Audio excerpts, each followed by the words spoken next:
해석학을 강의하기에 앞서서 간단하게 강의를 소개하고 시작을 하겠습니다. 해석학의 중요성은 제가 강조하지 않아도 여러분이 잘 알고 계실 거예요. 해석학 미적분학은 대수학 정수론과 합쳐서 임용시험의 절반 이상을 차지하는 아주 배점이 큰 과목이 되죠. 따라서 해석학 대수학을 어떻게 준비하느냐가 우리 합격을 할 수 있는데 굉장히 중요한 관건이 될 거예요. 일단 해석학 문제의 특징을 보면 정리의 증명은 출제되지 않고 있어요. 자, 물론 최근에는 대수학도 정리증명이 거의 출제되지 않고 있죠. 하지만 과거를 보면 대수학, 유상수학은 정리증명이 출제되는 과목이었어요. 하지만 해석학은 정리의 증명이 출제되지 않는 과목이죠. 자, 그렇다면 여러분이 해석학을 공부할 때 정리의 증명을 볼 필요가 없는가? 그렇지는 않아요. 여러분들이 정리의 증명에서 무엇을 찾아야 되냐면 문제를 어떻게 해결하는지, 문제 해결 기법이 정리의 증명에 숨어 있거든요. 자, 그것을 찾아서 익히는 것이 정리 증명을 공부하는 방법이에요. 정리를 증명하는 게 목적이 아니고 정리의 증명 과정에서 내가 문제를 풀 때 이런 걸 이용해야 되겠구나 라는 것을 찾는 것이죠. 자, 공부할 양으로 비교한다면 대수학 정수론이 훨씬 더 양이 많아요. 해석학은 어떤 의미에서 본다면 대수학에 비해서 공부할 양은 굉장히 적어요. 이유는 간단해요. 여러분이 보시면 알겠지만 문제의 유형이 정해져 있어요. 균등 연속을 보이시오, 균등 연속이 아닌 걸 보이시오, 균등 스름을 보이시오, 균등 스름이 아닌 걸 보이시오. 뭐 이런 식으로 몇 개의 유형으로 문제를 구별할 수가 있어요. 자, 따라서 공부해야 될 이론은 양이 많지 않다고 볼 수 있어요. 물론 아주 적은 건 아니에요. 대수학에 비교해서 많지 않다는 뜻이죠. 대수학은 엄청나게 많은 양을 공부해야 되거든요. 그것에 비해서는 공부할 양은 많지는 않아요. 그런데 어렵죠. 어려운 이유는 간단해요.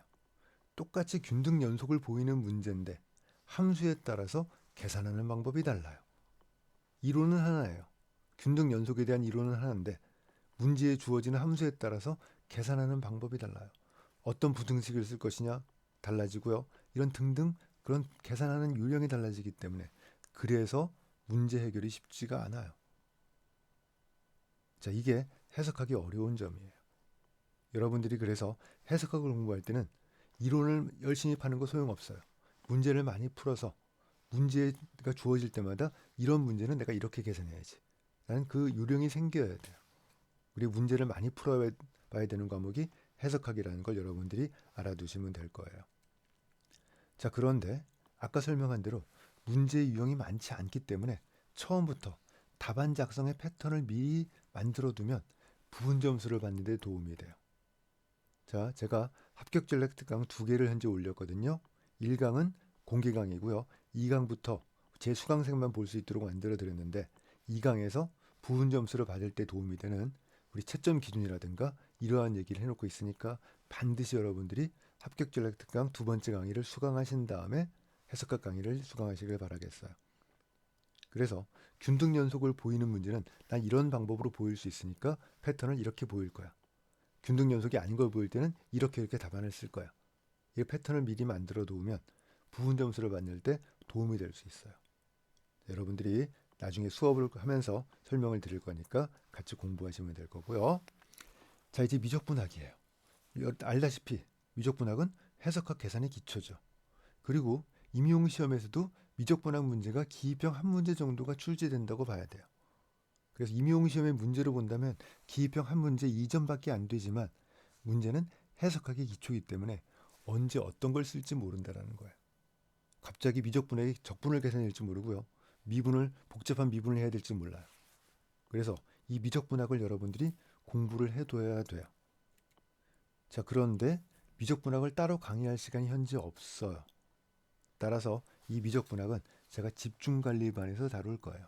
집중관리반에 대한 설명은 좀 이따 따로 해드리도록 하죠. 자, 이제 해석하기 어려운 이유를 봅시다. 일단 해석하기 기본 이론이 어려운 이유, 아마 여러분 대부분 그랬을 거예요. 해석학을 딱 배우는 순간 갑자기 딱 벽에 막혔을 거예요. 그동안 내가 생각하던 수학이 아니에요. 갑자기 미적분학까지 했던 수학이랑 갑자기 수학이 달라져요. 세상이 달라 보인다고요. 그 이유가 바로 이필론 델타 논법이죠. 미적분학에서는 직관적으로 넘어갔던 개념들을 해석학에서는 어떻게 해요? 엄밀하게 다루는 작업을 시작을 해요. 그 기본이 바로 이필론 델타 논법이죠. 자, 그래서 여러분들이 불친절한 선생님한테 해석학을 배우기 시작했다면 이 이필론 델타 논법을 제대로 설명해 주지 않을 것이고요. 그러면 어떻게 돼요? 이게 뭐 하는지 모르고 해석학에서 완전히 손을 떼게 되는, 자, 그러한 일이 벌어지는 게 이필론 델타 논법이에요. 자, 문제를 하나 드리죠. 자, x가 0과 1 이하의 값이에요. 0 이상 1 이하의 값이에요. 그러면 x제곱은 x 이하다. 자, 이 명제를 부정해 보세요. 자, 10초 이내에 부정하지 못하면 여러분들이 이필론 델타 논법을 공부를 더 해야 된다는 뜻이에요. 자, 이 명제를 보는 순간 부정하시오? 부정을 바로 못 하잖아요? 이거 여러분의 문제가 있는 거예요. 해석학을 할 때 뭔가 문제가 발생할 수 있어요. 그래서 제 강의는 이필론 델타 논법부터 시작을 할 거예요. 자, 해석하기 어려운 이유 두 번째. 문제풀이가 어려운 이유는 이론과 문제 해결이 별개의 작업이에요. 아까 설명드렸죠. 이론은 균등 연속에 대한 이론은 내가 알고 있어요. 근데 문제가 주어지죠. 함수가 딱 주어지면 어떻게 보일지 또 이게 달라져요. 함수마다 달라요. 그리고 이론을 알아도 문제를 풀 수 있다는 별개의 것이에요. 이론을 알고 문제를 푸는 것은 별개의 것이기 때문에 이걸 매칭하는 것이, 문제마다 이론을 매칭하는 것이 굉장히 중요하고 이게 문제풀이가 어려운 이유예요. 자, 여러분들이 해석학을 공부할 때 이론을 알았다고 문제 푸는 거 절대 아니라는 것 잊지 말아주세요. 문제를 푸는 요령은 또 따로 있어요. 그거를 익히셔야 돼요. 자, 그래서 우리는 이필론 델타 논법을 제대로 이해해야지 해석학의 이론과 문제풀이에 도움이 되기 때문에 이필론 델타 논법부터 시작을 할 거예요. 그래서 해석학인데 논리학부터 먼저 시작을 하고 해석학으로 들어갈 거예요. 자, 물론 이 논리학과 이필론 델타 논법을 잘 하시는 분도 있어요. 하지만 제 경험상 거의 대부분 여러분들이 이 이필론 델타 논법의 약점을 갖고 있어요. 그 약점이 임용시험 볼 때 드러나지 않는다면 다행이지만 어떤 문제라면, 특정한 문제에서는 그 약점이 드러날 수가 있거든요. 그러면 치명적이 되기 때문에 이 이필론 델타 논법은 여러분들이 큰 흐름은 완벽히 이해를 해주셔야 돼요. 자, 이필론 델타 논법의 특징을 먼저 익히면 해석학을 공부하지 않아도 해석학의 균등과 균등이 아닌 것의 차이를 알 수 있게 돼요. 자, 그래서 장점이 많기 때문에 입실론 델타 논법부터 우리 시작을 할 거니까 갑자기 해석학인데 논리학을 한다? 이상하게 생각하지 마세요. 이게 장기적으로 보면 굉장히 도움이 되는 과목의 시작일 거예요. 아까 봤지만 제가 드린 명제 부정 바로 대부분 못하실 거예요.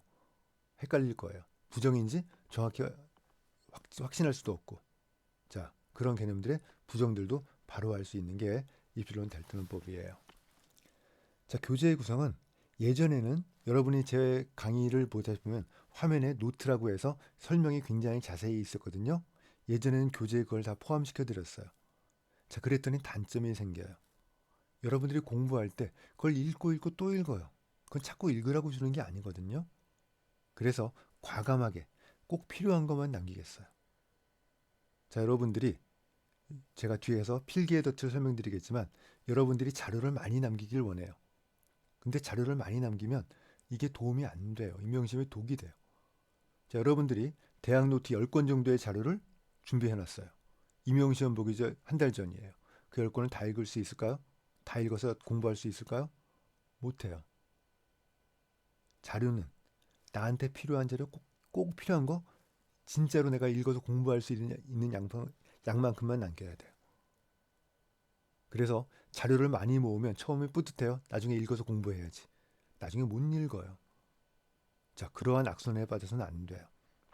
그래서 제가 교재에다가 설명을 자세히 드렸더니 여러분이 나중에 그걸 다 읽으려고 하거든요. 그러면 안 되는 거예요. 그래서 교재를 과감하게 줄였어요. 가장 핵심이 되는 내용만 남기고 여러분이 필요한 것은 여백에 적을 정도 여백 남겨두고 넘어갔어요. 근데 그 여백도 많은 걸 적으면 안 돼요. 꼭 필요한 내용만 남기고요. 나중에 내가 알게 되잖아요. 지워버리세요. 또 읽으면 안 되는 거예요. 그래서 여러분들이 꼭 필요한 내용만 교재를 구성했고요. 그래서 이제 얘들도 교재에는 수업 시간에 얘를 여러 개를 보여드리겠지만 가장 중요한 얘들만 남겨놓고 교재에서는 빼도록 할 거예요. 자, 또 증명과 풀이는 따로 제가 남겨드렸어요. 정리 다음에 증명을 써드리면 여러분이 공부할 때 정리 읽고 증명을 보거든요. 그러지 마시라고 정리의 증명도 따로 빼드렸으니까 자, 나중에 불필요하면 그거 안 읽으면 되는 거예요. 버리셔도 돼요. 자, 그래서 꼭 필요한 것만 남기고 여러분이 공부를 하셨으면 좋겠어요. 자, 이제 집중관리반에 대한 설명을 간단히 하죠. 아까도 말했지만 미적분학은 집중관리반에서 제가 설명을 드릴 거예요. 자, 원래 집중관리반은 제 패키지생들을 위해서 만든 강의였는데 자, 지금은 1, 2월 강의 수강생들은 1, 2월 정도 집중관리반, 3, 4월 강의는 3, 4월 집중관리반 이렇게 들을 수 있도록 이제 배려를 해놨어요. 자, 기본 이론반에서 다루는 내용만으로 우리 많은 문제를 풀 수도 없고요. 임용시험 합격을 보장할 수 없기 때문에 집중관리반에서 무엇을 할 것이냐? 간단해요. 합격을 위해서 할 수 있는 건 전부 다 할 거예요. 형식에 구애받지 않을 거예요. 현재 1, 2월 달에는 선형대수학과 대수학을 위주로 우리 기입형을 위주로 현재 진행이 되고 있고요. 이제 글씨 연습, 답안 작성을 위한 글씨 연습을 진행을 하고 있어요. 2월부터 시작을 했거든요. 이제 3월이 들어가면서 해석학을 개강하기 때문에 해석학을 추가할 거예요. 그래서 선형대수학, 대수학, 정수론, 해석학을 이제 문제도 풀어보고 이론도 설명하고 뭐 여러 가지 다 할 거예요. 그래서 3월 달부터는 서술형에 대한 이야기도 조금씩 시작할 거예요. 그래서 무엇을 하는지 한마디로 말할 수 없지만 제가 판단했을 때 여러분의 합격이 도움이 된다고 생각되는 건 뭐든지 다 할 생각으로 있으니까 여러분들이 잘 활용해서 도움이 되셨으면 좋겠어요. 그리고 반복도 많이 해드릴 거예요. 자, 한 번 했다고 끝나는 것이 아니라 중요한 단계라면 반복을 해서 완벽히 여러분 것이 될 수 있도록 할 거기 때문에 여러분들이 쭉 따라와서 도움이 될 수 있는 강의가 되었으면 좋겠어요. 아까도 말했지만 집중관리반은 수강 신청을 별도로 하는 것이 아니라 자, 해당 기간을 수강하시면 자동으로 신청이 되니까 여러분이 따라와 주시면 될 거고요. 자, 1, 2월 제 대수학이나 선형대수학 강의를 듣지 않으신 분도 해석학을 수강하다 보면 3, 4월 집중관리반을 수강하실 때 대수학, 해석학, 대수학, 선형대수학 얘기도 같이 듣게 되실 거예요. 자, 제 기본 이론반을 듣지 않았다 하더라도 그냥 받아들이시면 돼요. 어차피 우리는 수학이 목적이 아니고 임용시험의 합격이 목적이기 때문에 모든 걸 완벽히 이해하려고 하지 말고요. 문제를 풀 수 있을 정도만 되면 되거든요. 따라서 대수학 기본 이론반을 듣지 않아서 제 3, 4월 기본 집중관리반에서 대수학 얘기나 몰라 그러는 게 아니고요. 딱 그것만 이용해서 쓸 수 있도록 여러분이 준비해 주시면 될 거예요. 자, 우리 이렇게 해서 집중관리반 설명을 간단히 하도록 하고요. 아까도 말했지만 합격전략 특강은 굉장히 중요해요. 여러분들이 단순히 수학만 공부하는 것은 합격을 위한 공부가 아니에요. 임용시험은 수학이 아니고 수학을 이용해서 임용시험의 합격을 위한 수학은 도구가 되는 것이지 목적이 아니다. 이걸 완벽히 이해하시고요. 어떻게 공부해야 되는지를 전략을 여러분이 잘 세워주시기를 바라겠어요. 자, 이제 필기의 덫. 간단히 말했지만 성실하게 공부하는 분들이 아주 안타깝게 두 가지의 함정에 빠져요. 첫 번째가 수학의 덫이라고 제가 부르는 것이고요. 두 번째가 필기의 덫이라고 부르는 거예요. 저 수학의 덫은 합격전략 특강에서 말씀을 드렸어요. 내가 수학을 열심히 공부하면 임용시험에 합격하겠지. 그게 아니에요.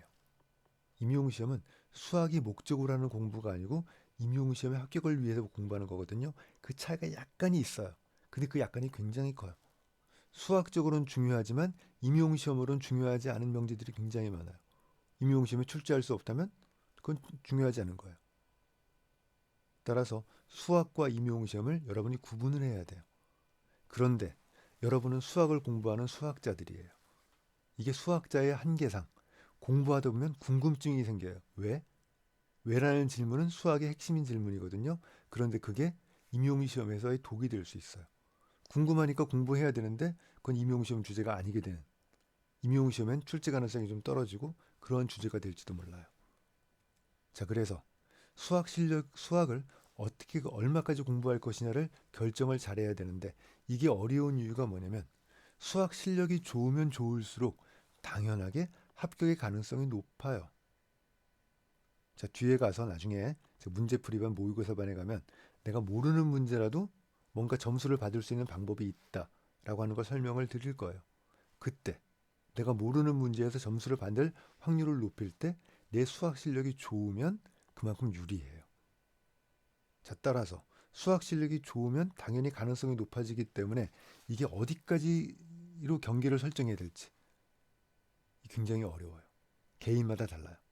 여러분들이 수학 실력과 여러분들이 지금 현재 처한 상황에 따라서 경계가 다르기 때문에 한마디로 어디까지로 딱 끝을 내자 이걸 결정을 지어드릴 수가 없기 때문에 어렵지만 항상 여러분이 염두에 두셔야 돼요. 너무 수학으로 빠지는 것 같으면 돌아와야 돼요. 임용시험으로. 자, 이제 두 번째가 필기의 덫. 아까도 말했지만 처음에 여러분들이 이 필기의 덫 잘 몰라요. 그런데 수학을 열심히 공부하시는 분들이 또 열심히 필기도 하시거든요. 근데 성실한 필기가 실력 향상에 장애물이 될 수 있어요. 이거 이상해요. 난 열심히 적었는데 이게 왜 장애물이 될까요? 자, 여러 가지 이유가 있는데 한 가지를 생각해 봅시다. 저게 수학적인 사고를 방해해요. 여러분들이 중학교 때 수학을 열심히 했다고 봅시다. 필기 열심히 했어요. 그때 한 필기를 지금 보면 도움이 될까요? 도움이 하나도 안 돼요. 왜? 그때 필기는 중학생 실력으로서 필기한 거예요. 근데 지금 여러분들은 실력이 월등히 좋아졌거든요. 그때 필기를 보는 건 전혀 도움이 안 돼요. 자, 임용시험도 마찬가지예요. 현재 여러분이 수학 실력이 현재 좀 약간 모자랄 때 열심히 필기했어요. 근데 그 필기가 수학 실력이 좀 올라갔어요. 올라간 다음에 보면 도움이 되는 게 없어요. 그 필기를 갖고서 열심히 보관하는 건 안 된다라는 것이고 그 필기를 할 필요가 없을지도 모른다라는 것이에요. 자, 오히려 지금 내가 실력이 여기에요. 근데 아래쪽 필기를 보잖아요. 내 수학 실력을 초기화하는 거예요. 나는 수학 실력이 올라갔는데 옛날에 수학 실력이 모자랄 때 했던 관점을 그대로 보는 거죠. 오히려 수학 실력의 발전을 방해하는 거예요. 나를 스스로 옛날로 돌아가게 만드는 거예요. 난 지금 수학 실력이 발전해야 되는데 한 세 달 전에 쓴 필기를 보고 있어요. 뭐죠? 세 달 전 실력으로 돌아가는 거예요. 이게 필기의 덫이 굉장히 중요한 점이에요. 또 도움이 된다 하더라도 필기가 많으면 읽을 시간도 없죠. 그래서 이게 굉장히 중요한 생각이기 때문에 필기에 너무 집착하지 마세요. 여러분의 수학 실력이 발전하면 예전에는 적어야만 됐던 게 나중에는 명백해, 당연해 이렇게 보이거든요. 자, 따라서 이 필기를 너무 성실하게 하지 마시고요. 꼭 필요한 것만 적고요. 그 다음에 뭐예요? 내가 알게 되면 버리셔야 돼요. 이제 여러분 필기는 남기는 게 목적이 아니라 버리는 걸 목적으로 필기하셔야 돼요. 지금은 내가 잘 모르니까 적었어요. 근데 내가 좀 알게 되잖아요. 그럼 과감하게 버리세요. 자, 그래서 저도 아까 말했지만 교재도 일부러 그런 노트들을 많이 빼버리고 드린 이유가 이런 거예요. 제가 그냥 교재에다가 설명을 잔뜩 집어넣어 놓으면 여러분들이 계속 반복해 읽고 또 읽고 또 읽어요. 근데 그게 수학 실력의 발전을 방해할 수 있다는 걸 제가 알게 됐어요. 열심히 공부하시는 분일수록 오히려 손해가 될 수 있기 때문에 자, 필기에 덫에 빠지지 않도록 주의해 두셔야 돼요. 자, 그래서 우리 필기가 목적이 아니고요. 임용시험의 합격이 목적이고 필기의 목적은 버리기 위해서 필기하는 것이다. 자, 이 말 절대 잊지 말으세요. 꾸준히 읽고 또 읽고가 아니라 내 실력이 발전되면 버리는 게 목적이에요. 그래서 과감히 버릴 수 있어야 되고요. 자, 그래서 제 수업 시간을 들을 때 제 수업을 듣는 동안에 필기하려고 하지 마시고요. 생각에 집중을 하셔야 돼요. 그리고 화면에 있는 건 절대 적지 마세요. 화면에 있는 건 제가 필기 강의라고 해서 수업 시간 화면을 그대로 녹화해서 우리 뭐 할 거예요? 다시 제공해 드릴 거예요. 따라서 화면에 있는 걸 적으려고 하지 마시고요. 그럼 필요하다면 필기 강의를 보시면서 자, 여러분들이 필요할 때 적으면 돼요. 수업 시간에 적는 것은 어떤 걸 더 적어야 돼요? 제가 말로 설명하는 내용이 더 중요할 때가 있어요. 자, 말로 설명하지만 화면에 안 보이는 것들. 이게 중요하다고 생각되면 그거를 간단히 여러분 적는 게 더 중요해요. 하지만 역시 목적은 뭐예요? 버리는 게 목적이다. 라는 걸 잊지 말아 주세요. 자, 이렇게 해서 간단하게 제 수업을 들을 때 주의할 사항이라든가 집중과외반에 대한 소개를 했으니까 이제 본격적으로 강의를 시작을 하겠습니다. 자, 우리 강의의 시작은 이필론 델타논법 논리학부터 시작을 해서 이필론 델타논법의 특징을 대략 우리가 안 다음에 그 다음에 해석학으로 들어가도록 하겠습니다.